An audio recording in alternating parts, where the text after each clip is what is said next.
Donc cette vidéo fait suite à la première vidéo sur les probabilités, et là on va aller un peu plus loin, on va apprendre à faire des arbres de probabilité, mais d'abord, vocabulaire. C'est parti. Donc là on rentre dans le chapitre vraiment à fond de cinquième, et on va voir, donc normalement vous apprenez que le vocabulaire en cinquième, et les arbres de proba c'est plutôt quatrième, on va dire que c'est un peu entre les deux, donc cette vidéo, que vous soyez cinquième ou quatrième, regardez-la, vous avez le niveau, vous inquiétez pas. On va commencer par le vocabulaire. Déjà, dans toute cette partie, on va s'intéresser à des expériences aléatoires. Ce qui veut dire qu'il faut définir ce que c'est aléatoire. Aléatoire, c'est donc une expérience aléatoire, c'est une expérience dont on connaît toutes les issues. Les issues d'une expérience, c'est tout simplement les résultats possibles. D'accord? Donc, je connais toutes les issues. Par contre, je ne sais pas laquelle va arriver. Et je peux répéter l'expérience autant de fois que je veux, à l'identique. Donc, 3 étapes pour savoir si on est aléatoire. 1. Je connais toutes les issues.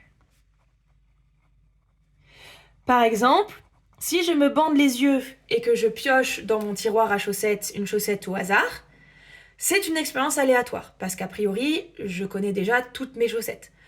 Comme j'ai les yeux bandés, je ne sais pas laquelle je vais piocher en supposant que toutes mes chaussettes soient indiscernables au toucher, bien sûr.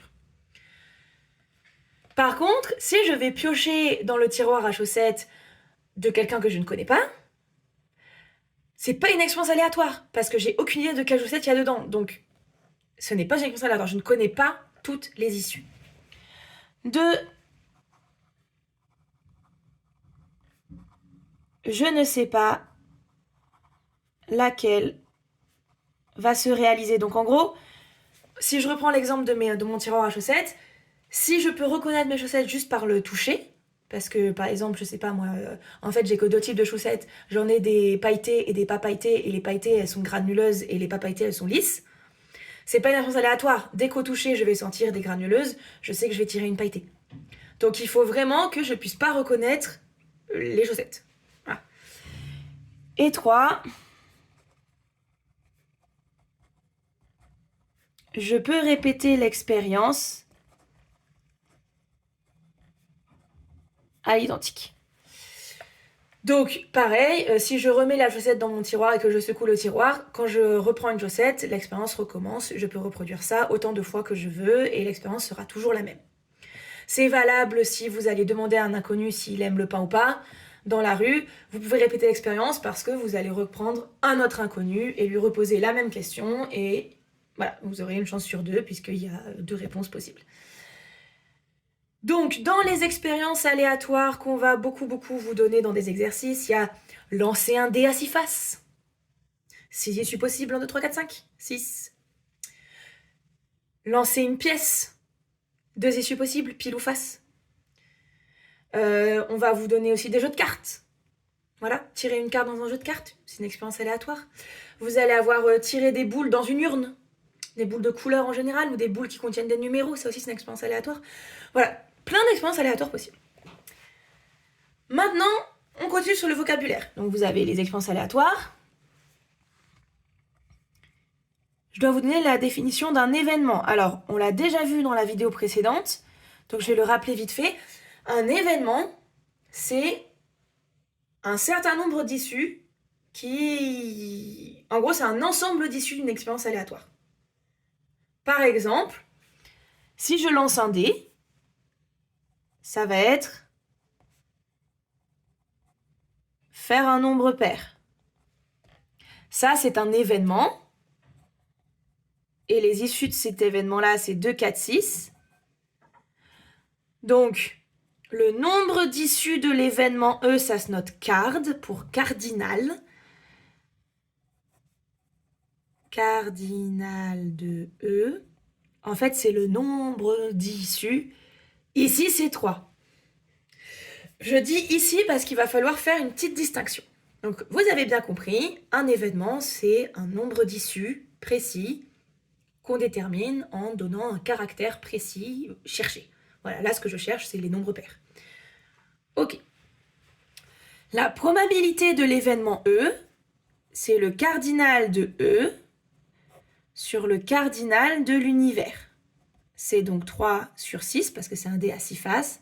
J'ai donc une chance sur 2 après simplification. Et là, normalement, vous vous dites, j'ai pas compris cette partie, c'est normal.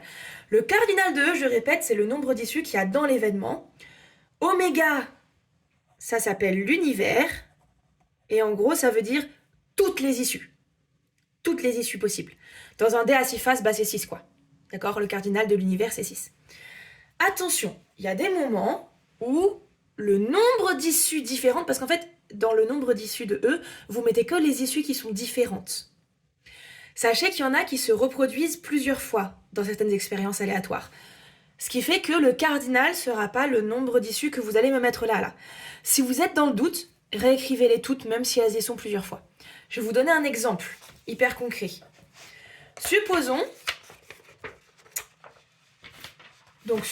que je fasse une expérience avec le mot mathématique. Hop. Mathématique.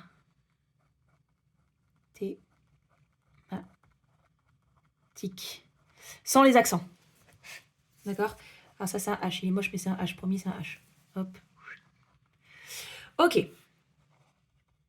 Les issues de l'univers. Si je découpe tous ces mots, que je les mets sur des petits papiers absolument indiscernables au toucher, et que je les mélange dans une urne, et que vous ne pouvez pas voir le mot que vous allez piocher. Enfin, la lettre que vous allez piocher, pardon.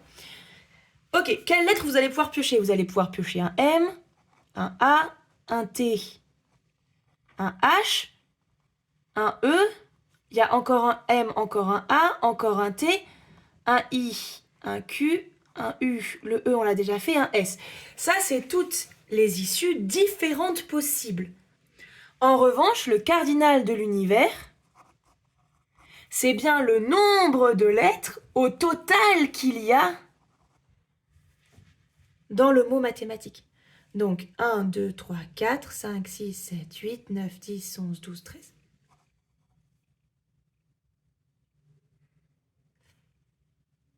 Cardinal, c'est 13. Si jamais l'événement, ce serait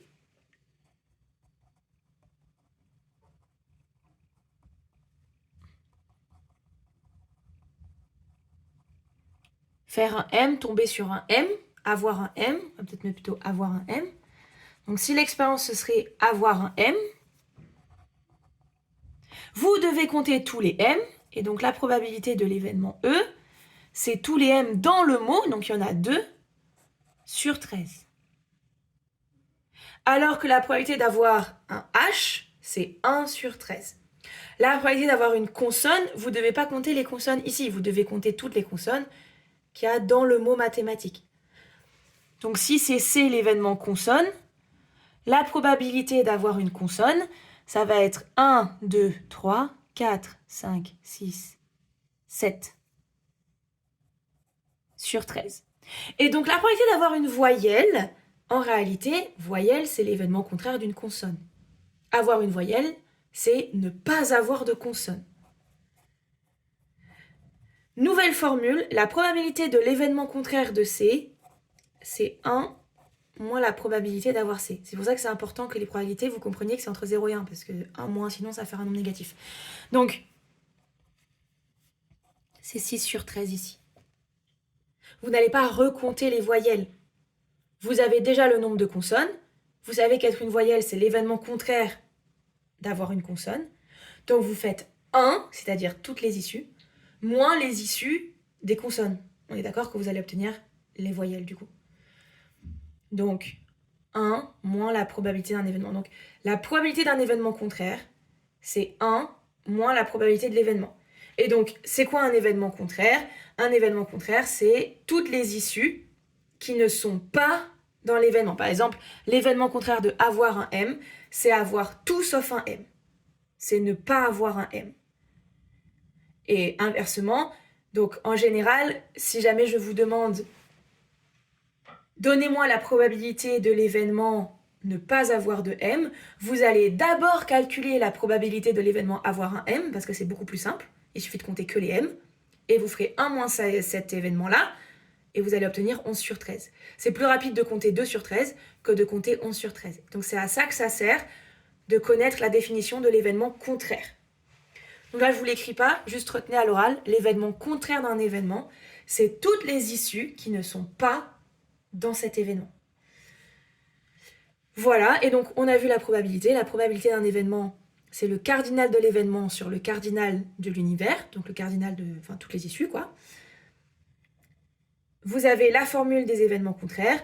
Là, vous avez tout ce qu'on va attendre d'élèves de 5e. Donc ce que je vais faire, c'est qu'en réalité, je vais couper là et je vous montre l'arbre de probabilité dans la vidéo suivante.